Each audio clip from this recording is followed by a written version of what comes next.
Hello दोस्तों, लान up trading channel में आपका फिर से स्वागत है। आज हम बात करेंगे मार्केट क्रैश के बारे में। तो दोस्तों चलिए देखते हैं पुष्कर राज ठाकुर जी क्या कहते हैं मार्केट क्रैश के बारे में।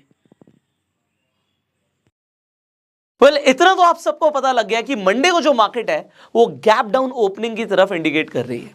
मतलब हो सकता है जब मार्केट ओपन हो तो आपको ऑलरेडी मार्केट में करेक्शन होता हुआ दिखे। पर अब सवाल आते हैं, कुछ सवाल ये आते हैं कि मार्केट अब कितना गिर सकती है। आपके मन में जो बहुत सारे सवाल है ना, आज ये वीडियो का पर्पस है आपके मन के जो सवाल हैं उनके जवाब देना। तो फेड की जो जैक्सन होल मीटिंग हुई है वो आपकी जेब में क्या होल करने वाली है?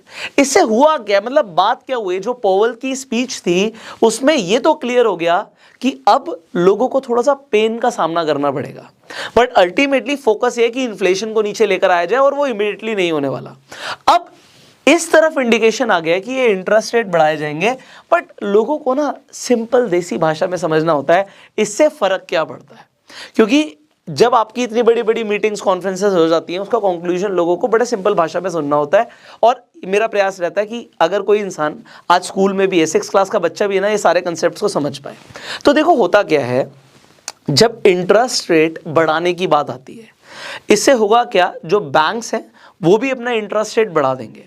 अब अगर एक इंसान को पहले एग्जाम्पल के लिए एफडी में कम पैसा मिलता था, रिटर्न्स कम मिलते थे, तो वो ये पैसा निकाल के कहीं इन्वेस्ट कर देता था। एग्जाम्पल वो स्टॉक मार्केट में पैसा लगा देता था।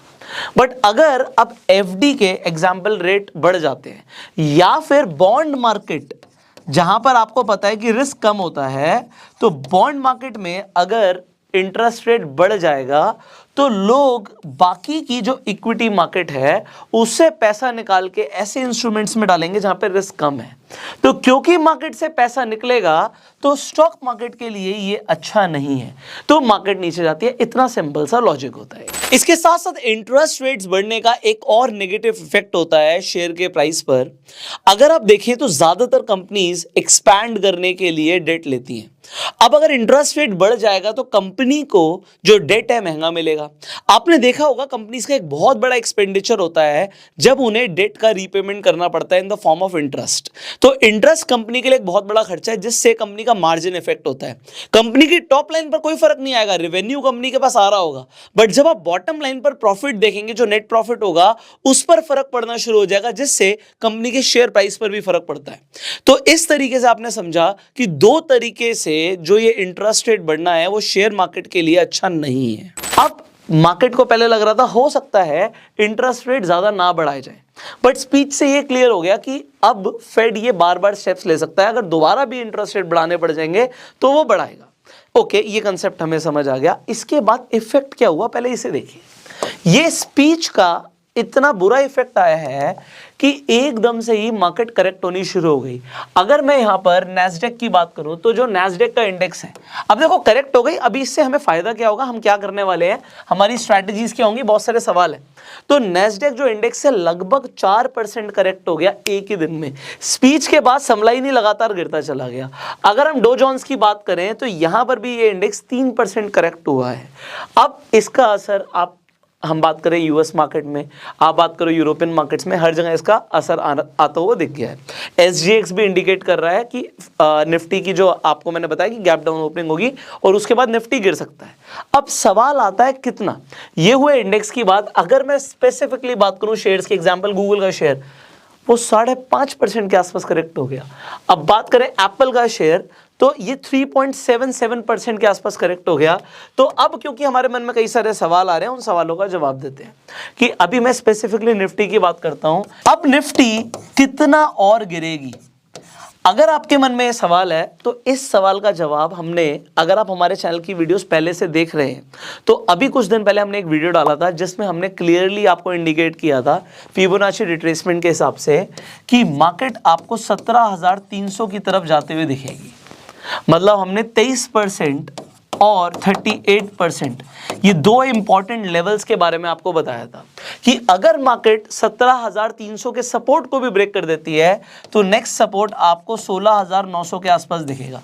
अच्छा, इंपॉर्टेंट चीज क्या है, 16,900 के आसपास यहां पे ये स्ट्रॉन्ग सपोर्ट है, मतलब यहां पर कुछ बाइंग आ सकती है। बट फिर भी मैं आपको ये चीज बोलूंगा कि आप अभी लॉन्ग पोजीशंस को अवॉइड कीजिए। अगर मार्केट 17,300 का भी सपोर्ट मेंटेन नहीं कर पाती तो आपको 16,900 के आसपास मार्केट जाती हुई दिखेगी। अब एक और इंपॉर्टेंट चीज है, अगर आपने अभी ध्यान दिया हो, जब मैंने आपको नैस्डैक दिखाया तो मैंने आपको दो यहां पर शेयर्स और दिखाए, एक गूगल और एप्पल। मैंने क्यों दिखाया? अगर आप यहां पर देखें तो नैस्डैक एक ही दिन में 4% करेक्ट हो गया, 4% करेक्शन दिखा और अभी मार्केट क्लोज हो गई। ऐसा मुझे लगता है कि अभी आने वाले दिनों में नैस्डैक और भी ज्यादा करेक्ट कर सकता है।